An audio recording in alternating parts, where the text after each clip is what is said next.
sam zana rang zong song teu lalpa chon moin him takin naw ro long chungin lalpa bola la sa chungin ama lo ka ro lalpa chu patian ani ti fe ro min siam tu choma chonia ama ta kan ni ami te le ran ta nong na beram ho te chu kan ni long tu soi chungin akong khara chon lu tula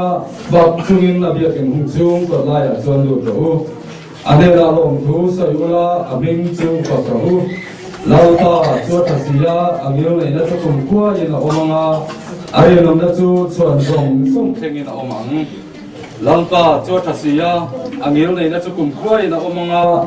ari nom na chu chuan zong song thengin omang patiam ma ko din di trong trai o orfa kan patiam kan pa tu ta bien ma ngai tu ve ni la hian ni na to ro pui tam mai nang bin mo tira ke ni lim sarang presbyterian ko kan ten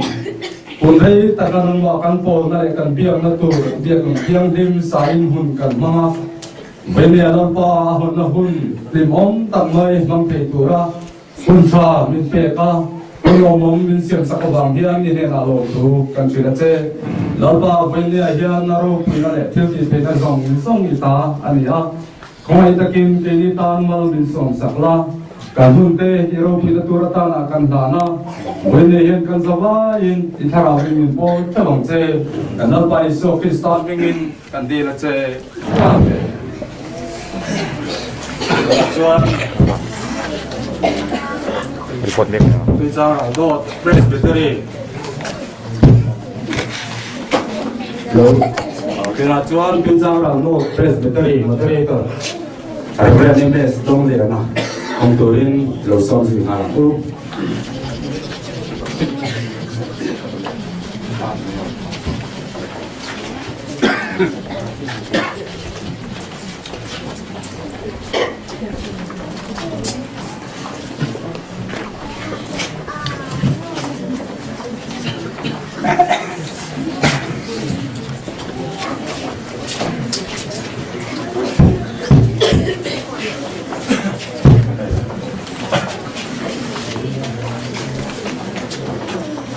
le tu na chuan biak in hon na kun mang zui ka mai anga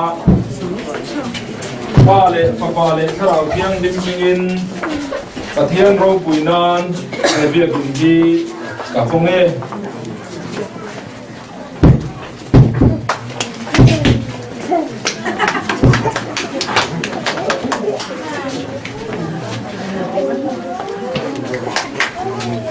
lom thu soi chungin na kong khara chuan lu tu na fak chungin na biakin hung chung pot lai chuan lu ro u an ne na lom thu soi ula hing chu fak ro u lalpa chu thasia angil nei na chu kum khua ina omanga arin nom na chu chuan zong thengin a omang amen le tikhan biakin chung ma chu le